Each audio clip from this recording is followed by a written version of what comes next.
والله لسه بدري والله يا شهر الصيام، والله لسه بدري والله يا شهر الصيام. الحمد لله خلصنا؟ اهلا بنا مرحبا بالعيد. ازيكم يا جماعه، عاملين ايه؟ يا رب تكونوا كويسين بخير. خلاص خلصنا رمضان وايام رمضان الكريمه اللي احنا اليوم هو عيد. الحمد لله العيد مش عارفه ازاي جاي كده بجد. العيد يعني في ثانيه بالظبط كده لقينا نفسنا ان احنا خلصنا رمضان هنا في العيد. في حد بيزعل زي ان رمضان خلص اكيد بنفرح بالعيد، بس انا بزعل قوي ان رمضان خلص. انا برضه نفس الكلام، او خاصه كمان يمكن السنه دي ما حسيتش برمضان قوي عشان كان شغلي بالليل وبتاع، فرمضان بالنسبه لي عدى كده هوا بس. فالحمد لله يلا كل سنه وانتم طيبين. مساله النوم كانت بتبقى صعبه قوي في رمضان. مساله النوم كان الوقت ضيق قوي عندنا الفتره الاخيره، خاصه ان الصيام كان قليل ووقت بتاع الفطار برضه كان قليل، فانت ما بتلحقش تعمل حاجه بين الفطار والتراويح وبعد كده تنزل لو وراك شغل لو وراك حاجه تخلصها، فالدنيا مع ذلك برضه الواحد بيزعل من رمضان بالظبط. يعني واحد زعلان جدا جدا من رمضان. بس ندخل بقى في ايام العيد. انت ايه رايك في العيد؟ ايه رايك في العيد؟ العيد فرحه وكلنا عارفينه الحمد لله، بس عندنا موضوع كتير. لا انت قول لي بتعمل ايه في العيد؟ انا العيد الصبح طمعوني الحمد لله وبس كده، ننزل بقى بالليل انا واصحابي، المفروض يوم الوقفه الاولاد بيتجمعوا الحمد لله، اصحابي الحمد لله ربنا يبارك لهم، يعني ما حدش فينا بينزل فكله مقضي في بيته الحمد لله. انا العيد بالنسبه لي ما بنامش، بفضل سهرانه لحد صلاه العيد. ولازم اصلي العيد. انا بجد لو ما صليتش العيد مش هيبقى عيد. هو العيد بالنسبه لي هو صلاه العيد. هو العيد بالنسبه لي حتى هو صلاه العيد، لازم اصلي العيد. برجع اكل الكحك واشرب شاي بلبن واخش انام. ننام بقى لغايه المغرب اللي هيشع براحتنا بقى. لا في حاجات كتيره قوي في العيد، يعني فكر كده بس ولوهله ان انت تنزل وسط البلد في العيد. على الجمال اللي انت هتشوفه. تشوف بلدنا بمنظر تاني ثالث خالص في العيد. زحمه في العيد بصراحه، يعني اول يوم العيد ما بيبقاش زحمه. ندخل بقى تاني يوم الوقفه بيبقى زحمه جدا. ما اعرفش النهارده كان غريب الموضوع بالنسبه لي وانا جاي، الدنيا كانت فاضيه. كان يا ماما النهارده الوقفه. بالظبط، ما هنصور يوم الوقفه قلنا نلحق العيد. فلا الدنيا كانت مش زحمه خالص هنا بجد. لا الدنيا زحمه. ممكن عندكم هنا بس زحمه. انا عندي بصراحه كانت الشارع فاضي، يعني بالطبيعي بالنسبه لي وانا نازل بالليل كانت بتبقى الدنيا صعبه يعني بالظبط. والله حرفيا ما بكملش نص ساعه مثلا بعد الفطار الاقي الشارع عندي وقف. في رمضان ولا في اخر رمضان والعيد. ايوه بتبقى ناس اولا ناس تجيب هدوم العيد، وفي ناس اساسا يعني بتبتدي خروجاتهم في رمضان اللي هو بدايه مثلا من الساعه 9 10 بالليل. اوكي عشان كده الوقت بس برضه حاسس برضه فكره مثلا ان هي العيد اوكي، بس المفروض ان العيد يبقى ازحم من رمضان. هو الغريب في الموضوع بالنسبه لي لا بس اول يوم العيد اساسا الدنيا بتبقى زحمه جدا. مش عارف بتبقى زحمه جدا اول يوم العيد. اول يوم؟ لا لسه اول يوم الدنيا بتبقى فاضيه الصبح بالذات. ده بالعكس انا بحس ان الصبح الدنيا بتبقى فاضيه. طب اقول لك اسالك سؤال. ممكن عند المساجد. بس انا اسالك سؤال. ايه شيء طفولي انت مثلا لسه محتفظ بيه بتعمله في العيد مع ان انت كبرت عليه؟ شيء طفولي محتفظ بيه لغايه دلوقتي ايه؟ انا عندي بصراحه لا ما اعرفش.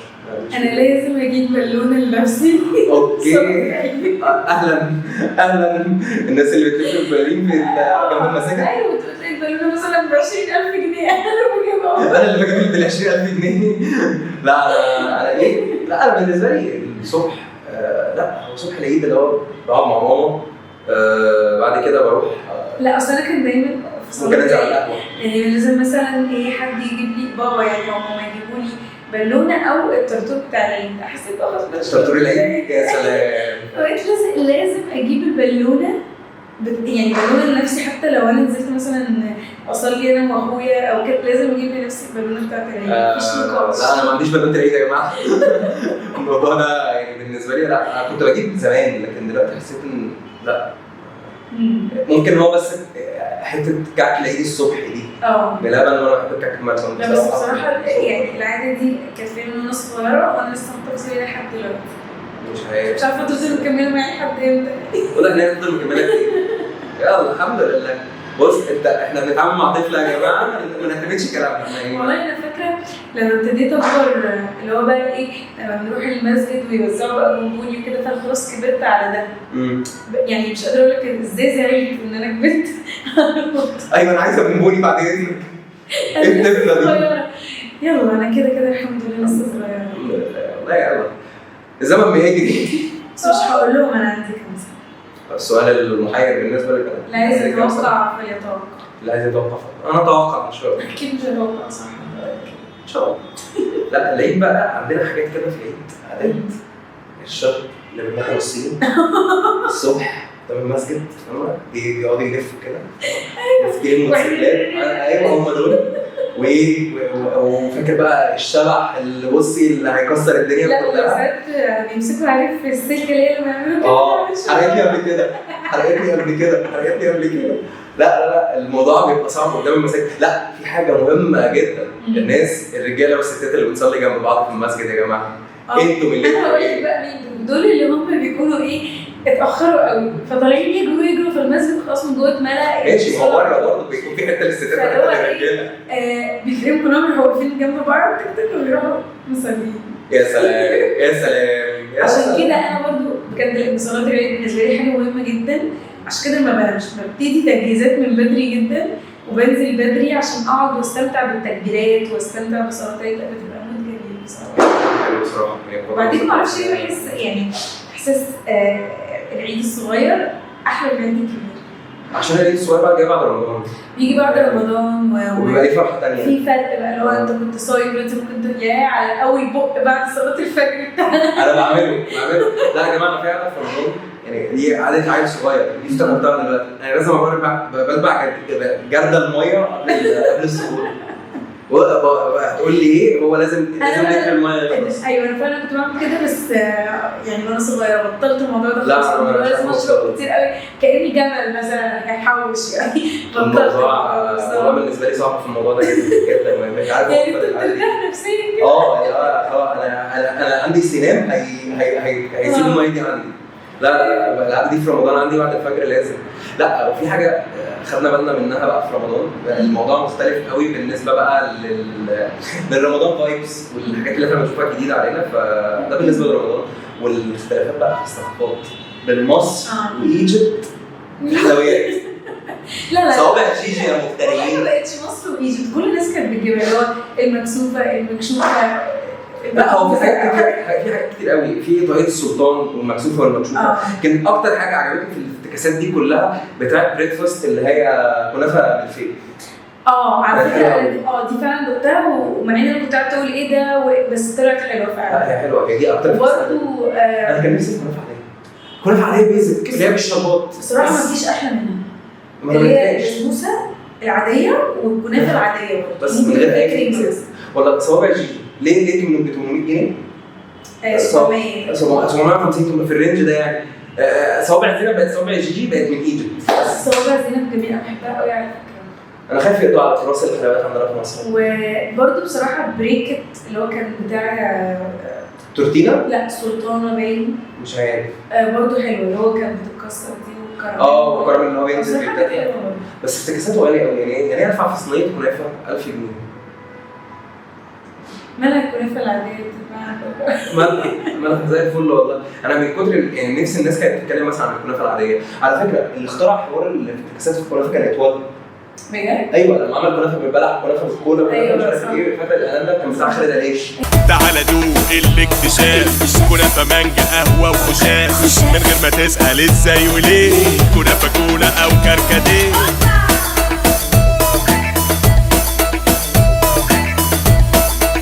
هي البدايه كانت كنافه بالمانجا ودي كانت حاجه طبيعيه. ودي كانت حلوه اصلا. بعد كده كنافه بالنوتيلا انا بحبها. مش كل الناس بتحبها. كنافه بالشوكولاته. وبعد كده كنافه بالبلح كانت غريبه شويه دي، بس ابتدى بقى الموضوع يتطور لحد ما دخلنا في المكسوفه والمكشوفه وهرم الحلو ولا مش عارف اسمه ايه بالظبط حاجه كده. بقينا نلاقي حاجات غريبه الموضوع بقى. انا كان نفسي في كنافه عاديه بس ده كل اللي كان نفسي فيه والله. بل كان يعني بتلاقيها بس الاماكن انا نفسي تعمل في مكان حلو زي الاماكن اللي بتعمل الحاجات دي. بس كنافه عاديه، انا عايز كنافه عاديه بس. ده كان كل طموحاتي في الحياه ان انا الاقي كنافه عاديه في رمضان او اروح وجوه الاقي حاجه من الحاجات العاديه. أيوة. لكن مش لاقي صوابع جيجي والمكسوفه يعني من كتر التاليف، من كتر ما جبنا حاجات كتير تاليف، لا جينا اليوم اللي بعده اللي هو بجد جبنا بسبوسه عاديه جدا وكنافه عاديه جدا. احنا البيزكس بتاعت الحلويات الشرقيه في مصر. في اختراع كده والله، سمبوسه بالجبنه الكيري تمام. سمبوسك بالجبنه الكيري تمام. بتتحط فيها شربات وفي ناس كانت بتحط فيها بلح، ما اعرفش بصراحه بس دي عجبتني قوي بصراحه. مش عارف كان افتكاسه كده في البيت بس عجبتني، كانت حلوه قوي. يعني نخش بقى بقينا بقى خلصنا رمضان بحلقه رمضان بالشط الجميل ده، نخش بقى على ولا لسه بدري والعيد وفرحه العيد والوقفه والحاجات اللي احنا بنشوفها من دلوقتي. هننزل لكم فوتج يا جماعه ان شاء الله يعني نقدر من العيد وصلاه العيد والاجواء العيد والشاب اللي بالمكنه الصيني ده دي لازم افرجيتها ولا ايه؟ شعرهم كده يبقوا موقفين بالوان جايبينه كده واحد اصفر عنه اصفر احنا عاملينه وهكذا. الموضوع ده عجبني بصراحه، الموضوع شكله بيبقى غريب جدا. الموضوع بيبتدي من الساعه مثلا 3 الفجر كده ونبتدي نسمع بقى طب سؤال مهم جدا، اللي بتنزل بفول ميك اب صلاه العيد دي ايه؟ مش عارفه، انا عمري ما عملتها بصراحه. ايوه بتصلي ازاي؟ بكسل حقيقه يعني. هنقول ايه؟ انا لسه كنت بسال السؤال ده مع نفسي وبقول يعني ازاي هي بتصحى الصبح او مش عارفه تصحى، ممكن تكون مش بتصحى بس تحط بقى فاونديشن، تحط كل حاجه تحطها وتنزل تصلي. انا الموضوع غريب يعني، الموضوع بالنسبه لي يتلخص في ان ده فراغ فراغ فراغ فراغ، وغير كده هي بتصلي ازاي؟ يعني في ناس بتصلي فرحتها بده. ايوه ماشي، طب ازاي بتصلي بالميك اب؟ بس والله دي حاجه ترجع لها، بس الفكره انه في ناس بتلاقي فرحتها بده، فاحنا يعني احنا بنتقبل كل الاراء. يختار فرحته براحته بالظبط. نخش بقى على افلام العيد. سينمات العيد يا جماعه. على فكره انا زمان كان لازم اخش سينما، بس عمري ما دخلت اول او تاني يوم، كنت دايما بخش تالت او رابع يوم. هو انت اصلا مش هتلاقي مكان في اول وتاني يوم بالظبط، يعني بيبقى زحام رهيب. لا بس انا بنفس الشاب بتاع المكنه الصينيه. ايوه بس بقيت بكره الزحمه قوي مؤخرا، بقيت بتعب قوي منها، ما اعرفش ايه اللي بحبها. هي الزحمه بالنسبه لي من انا ساكن في مكان مش زحمه، انا المكان ده بس الناس فوق بعض. شارع فيصل يا جماعه، فاكيد كلكم عارفين شارع فيصل يعني. لا الموضوع صعب، الموضوع صعب. لا هي مصر كلها بقت زحمه. لا انا بقيت اطلع دقايق، بقيت اكسر اي حاجه اروح طالع دقايق. لا مصر بقت زحمه ومش لاقي مصريين كتير، يعني بقيت امشي الاقي الموضوع ده يعني بلاش افتح فيه عشان انا هعيط والله، هعيط من الموضوع ده. ان شاء الله يا ام الدنيا. الحمد لله ام الدنيا بالظبط، احنا بنتقبل الجميع يا جماعه عادي جدا، مفيش حاجه والدنيا تمام. هعيط والله الحمد لله. بس والله لا افلام العيد يعني لسه ما وصلتش بصراحه على لسه افلام العيد ولا انا بس يعني كان دايما تلاقي فيلم محمد رمضان يقول لك وحاجات. لا بتهيألي هو نزل وشفت برضه بتهيألي. انا عارف في ولاد رزق 3 بيتهيألي نازل. لا ما شفتش برضه نزل في العيد يا رب. بس انا العيد بالنسبه لي بصراحه البيت، انا بنبسط قوي في البيت، بجيب بقى شويه سوداني شويه كليب واقعد واتفرج على التلفزيون. ده بالنسبه لي بجد هو العيد. العيد فرحه، العيد فرحه بالنسبه لكل واحد. والله كل واحد فعلا بيقضيها بمزاجه، مش هنتنمر على حد والله. بس في مناظر غريبه الواحد بيشوفها بجد في مواضيع صعبه الواحد بيلاقيها. لو لا يا جماعه يعني صلاه عيد وصلاه وبتاع في خشوع المفروض من ده الموضوع. انا بحرج ومرج بصراحه. انا عايزه اعرف انتوا تقولوا لنا في الكومنتس كل واحد فيكم بيعمل ايه في العيد، او ايه الحاجه اللي ممكن تبسطه عشان تحسسه بالعيد. يعني انا واحد مثلا اقعد في البيت مع مامتي او كده تمام، بالنسبه لنا كده العيد جه والدنيا تمام. بس انا مش من الهواة خالص انا اتفرج على مسرحيات، مع ان في ناس كتير قوي في مصر بتتفرج على الساعه 9 الصبح على قناه مش فاكر قناه ايه بصراحه، نايل كوميدي بيتهيألي. في حاجات كتير يعني، حتى القنوات اللي هي معروفه قوي. انا بتفرج على قناه خليجيه، كانوا عاملين مود المسرحيات ده. ايوه بتفرج على الكبير على قناه خليجيه عشان مفيش اعلانات حقي، وانا بحب اتفرج على التلفزيون في رمضان، ما بحبش واتش الكلام الفاضي ده. اعلانات بقى ومش اعلانات والكلام ده كله على عيني وعلى راسي، بس في قناه خارجيه كده محترمه حرفيا بتجيب نص اعلان يا جماعه، نص اعلان والله ماشي، وعليها الكبير اتفرج بقى مزاجي براحتي. وجهه نظر برضه. فلا انا بتجه الصراحه الى البلاتفورمز. دي ناس وناس اراء بصراحه، بس يعني العيد بالنسبه لي بيكمن في فرحه الكعك والبسكوت وانتم متجمعين. بصراحه قوي. وبعدين انا بحب كحك البيت اكتر من كحك بره. هو كحك ولا كحك؟ اللي دايما في خناقات، مره تقولي سمبوسه انا اقول لك سمبوسه، مره اقول كحك تقولي كحك. انا عارف ان هو اسمه كحك بس انا بقولها كحك فبقولها كحك. معروفه يا كحك العيد يا بسكويت. ماشي البسكويت يا مش ايه؟ لا ما سمعتش لا هي الاغنيه بتقول يا كحك العيد يا بسكويت يا احنا. يا احنا؟ اوكي يا احنا يا جماعه بتفور والكعك. بمناسبه بقى الكعك والبسكويت والحاجات الحلوه دي، ايه الاسعار الخزعبليه اللي في الكعك والبسكوت دي؟ انا لقيت اسعار غريبه. بيعملوا في البيت عشان كده يمكن ما بقتش قوي. عامله امبارح بصراحه، فلا يعني الموضوع غريب. انا لقيت اسعار خزعبليه، لا اسعار مش منطقيه بصراحه. يعني اقل مكان لقيت كيلو الكعك عنده ب 400 جنيه. ليه كيلو كعك ب 400 جنيه؟ يا ريت تقولوا لنا في الكومنتس برضه هو كحك ولا كعك؟ لا هو كحك، انا معترف بكحك. انا كحك دي انا فاهم فيها بصراحه، هي سمبوسه هي اللي عندي اعتراض فيها. بس والله لا يعني بالنسبه لي ايه ماشي بس والله لا هي فرحه العيد كانت زمان واحنا اطفال، اختلفت بقى عن مراحل واحنا بجد. الصواريخ عيل كده يجي لك في نص الليل يروح يفرقع لك صاروخ في مدخل العماره. هو مش عيل قوي. طب خلصان ماشي انا لغايه دلوقتي بصراحه بحب افرقع صاروخ، ما اقدرش اكذب، دي حاجه بتفرحني جدا. بس بيبقى ليها طعم حلو قوي واحنا صغيرين. لا هي تختلف عن اي حاجه. بجد موضوع الصواريخ والبومب ده مثلا، بتلاقي البومب مثلا تقعد تلف فيه ما بيفرقعش، ترجع للراجل تقول البومب بتاعك مش شغال يا عم انت ومش ايوه بجد. لا موضوع مفرح. ويا سلام بقى لو في اطفال في البيت بتفرقع بقى معاهم الصواريخ، بس ان انت كبير العائل كده. لا لو في اطفال في البيت بيرجعوا ذكريات زمان لو انت صغير، بتحس بالعيد تاني، بتبقى حلوه بصراحه. يعني انا لسه فرقع بومب ان شاء الله لما اروح مع طفل عندها 32 سنه. اختي يا جماعه، فالحمد لله يعني جابت البومب والصواريخ وانا فرقعت. لا انا فرقعت خلاص مع ابن اختي بصراحه النهارده على طول. انا بقول لك طفل عندها 32 سنه هنكمل في ايام العيد كلها. يا سلام يا كعك يا كعك. طب سؤال، اشمعنى الكعك العيد الكبير ما فيهوش كعك؟ معروف عيد اللحم. ما هو عادي بناكل لحمه في الصور. ايوه بس قصدي عشان التاني بيبقى مينلي بنتكلم عن اللحم. مع ان انا عندي مشكله مع العيد الكبير. انا بنزل اصلي عادي اوكي، بس ما اعرفش بعد كده ببقى عايزه اجري على البيت، ما بحبش اشوف شكل الفايق. انا والله عايز اروح اربع سنين بطلع اجري. ليه ده منظر حلو. انا عارف ناس عندها عقده في حياتها لغايه دلوقتي ما بتحطش اللحمه في بقها، تاكل لحمه قطع كده. لا انا باكل اللحمه وباكل كل حاجه عادي، بس ما بحبش يعني منظر الذبح والكلام ده كله. ما بحب يعني بيبقى كتير قوي في كل شارع كده جنب بعض، عشان كده ما بحبش. لا انا في ناس اعرفها ما بتاكلش اللحمه القطع عشان وهي صغيره شافت حيوانات بتتذبح. لا بصراحه انا بحب اللحمه المفرومه، هم ياكلوا مفروم بس ما ياكلوش. مع ان لا سبحان الله هو ما ياكلش لحمه قطع بسبب ان هو شاف حيوان بيتذبح وهو صغير. لا انا بحب اللحمه بصراحه. اللحمه حلوه محدش يقدر يجي، يا ربنا يعين الناس جميعا ويعرفوا يجيبوا لحمه. لسه العيد الكبير قرب يا جماعه ان شاء الله. بمناسبه اللحمه والحاجات دي، كان لقيت كده من شويه كان في خبر بيقول لك ان مجلس الوزراء هينزل تطبيق لضبط الاسعار، ولو انت في مكان ولقيت بيبيع بسعر غير اللي موجود على الابلكيشن بيحدد من اللوكيشن وبيصور السعر وبيقبضوا على الناس الحاجات دي والكلام ده كله. يا رب بجد الموضوع هيبقى حلو جدا. بيقول لك للسيطره على اسمه ايه ده الاسواق جشع يعني. لا هو فعلا لما تبص على المنظر هتلاقي ان هو فعلا في بغض النظر ان الدنيا غاليه اوكي، بس في حته جشع موجوده من الموضوع.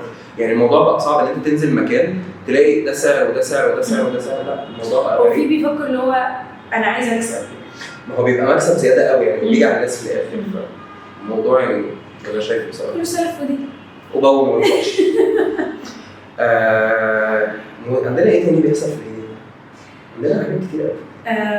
طبعا الزيارات العائليه كده اول وتاني يوم. لا وطبعا القعده المسائيه بتاعت يوم الوقفه الاهل بغض النظر ان الناس شايفها بقت نادره شويه، بس دايما اللي هو هتلاقي الاهل كلهم متجمعين في بيت واحد وقاعدين، اذا كان البنات مع بعض والولاد مع بعض في الغالب بيبقوا على القهوه وبيقعدوا يضحكوا ويهزروا للصبح وبتاع ده ولغايه صلاه العيد، فبتبقى حلوه. بتبقى حلوه فعلا. انا بصراحه يعني بحب اسهر يوم الوقفه. انا بحب اسهر يوم الوقفه برضه، بس يا رب يعني انا الحق أروح. متاكده لما اروح ان انا هتضايق عادي على وقفه على بص في حاجه مهمه جدا، ان انت حياتك لما بتكبر بتلاقي في اوقات ان انت عندك شغل في العيد. ايوه الموضوع ده لا انت عارف ان انا بقى في رمضان بجد كنت كل يوم برجع اقول انا هسهر النهارده عشان اتسحر. بعدين اقول طب انا هظبط اهلي وهظبط المنبه اصحى اتسحر، لازم اصحى الاقي الشمس طلعت اللي هو لا يعني انا ما اتسحرتش. انا ما شربتش ميه. لا العيد انا مبسوط جدا. الميه كانت بتبقى ازمه بالنسبه لي، كان بيبقى نفسي في بقى يلا الحمد لله يا جماعه خلاص العيد جه وهنشرب ميه براحتنا وهناكل براحتنا وهنفطر. انا وجبه الفطار وحشتني. بغض النظر انا مش عارف، انا بقعد فتره مثلا شهرين عشان اعرف اكتر مع حياه طبيعيه تاني بعد رمضان. يعني طول اليوم انا مش جعان، باكل على المغرب. ايوه بيلاقي الواحد نفسه بتيجي وقت المغرب. يعني ما اعرفش بيبقى عايز ياكل بالليل. بالظبط. بس بما ان انا ما اتسحرتش يعني رمضان ده تقريبا كله، فعشان كده بتهيألي الوجبه دي خلاص راحت مني يعني. وانا مستني بقى ترندات التيك توك في العيد. ده حوار لوحده. لسه كنت بقول لك على واحد يعني بس مش الحمد لله. يلا كل سنه وانتم طيبين يا جماعه. كل سنه وحضرتك طيب. كل سنه وحضرتك طيب يا رمضان. كلك نزل ده برضه قدامنا. معلش طيبه. بس كل سنه وانتم طيبين وعيد سعيد عليكم، وربنا يعود علينا كلنا جميعا الايام دي ان شاء الله. وهنستنى رايكم في الكومنتس، تقولوا لنا انتوا بتعملوا ايه في العيد، وايه يعني العادات اللي بتعملوها بتحسسكم ان كده انتوا عيدتوا. بالظبط دي حاجه مهمه جدا. وعايزين ان شاء الله الفتره الجايه هتحصل حبه تغييرات، يمكن اولها ان احنا غيرنا اللوكيشن شويه. بس ده لظروف طارئه حصلت لنا يعني الحمد لله. وان شاء الله اللي جاي يبقى احسن والفيديوز تعجبكم اكتر وخير. وكمان الفيديو ده يبقى فيه لقطات من العيد. هي عيد من العيد، احنا هنصورها العيد السنه دي ان شاء الله لما الحلقه تنزل. لسه مش عارفين هننزلها امتى بالظبط، بس ان شاء الله الخميس يا جماعه. ساعتها هتلاقوا لقطات مصورينها انا ومريم من العيد، من قبل الحدث حرفيا، من ناحيه صلاه العيد، من ناحيه ايام العيد، اجواء العيد بالليل، من ناحيه الزحمه. انا هصور لكم الزحمه اللي عندي بصراحه. هتشوفوا ان شاء الله تتبسطوا بالحلقه. هتشوفوا ايجيبت فيرسس مصر. ما اعرفش ان انا اعرف انزل اصور في ايجيبت ولا لا، فانت لو هتنزلي تصوري في ايجيبت انا ما عنديش مشكله. بس وخير وكل سنه وانتم طيبين. وقولوا لو انتوا عايزين ننزل نعمل حلقات في الشارع يا ريت تقولوا لنا. وبس تفاعل بقى، كبسوا. يا لهوي كبسوا. كل سنه وانتم طيبين. ما تنسوش تعملوا لايك وشير سبسكرايب على اليوتيوب والتيك توك والانستجرام والفيسبوك. سيبني حاجه اقولها. بس هو ما تنسوش الحاجه دي، احنا حاجات مهمه. احنا بنستمر طبعا، عايزين نلاقي رياكشن من الناس عشان نعرف نكمل. احنا بنعمل حاجه احنا مبسوطين بيها، بس دعمكم لينا هيفرق معانا جدا. اكيد. بس باي باي. كل سنه وانتم طيبين. كل سنه وانتم طيبين. باي باي.